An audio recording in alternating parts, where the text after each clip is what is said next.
என்னம்மா? என்னடா எள்ளு மிட்டாய்? எள்ளு மிட்டாயா?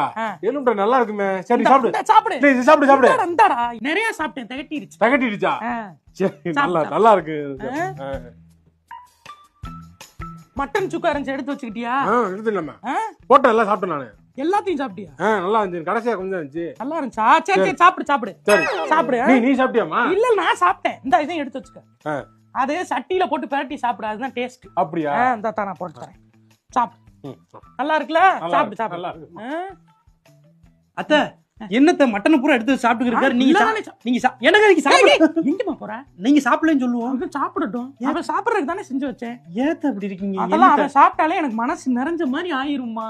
இல்ல இந்த பிள்ளை சாப்பிட்டா போதும், புருஷன் சாப்பிட்டா போதும்னு நினைப்பேன். அப்படி இருக்கிறவதான் தாய். சோறு சோறு சோறு அலையிறவ நாய். புரியுதா? அந்த நாய் குணம் இருக்கிறவங்க தான் ஐயோ சோறு எனக்கு கொஞ்சம் என்னோட எடுத்து தின்னு சொல்லி சண்டைக்கு போவாங்க. சாப்பாட்டுக்கு பேய் மாதிரி அலையா கூட நாய் மாதிரி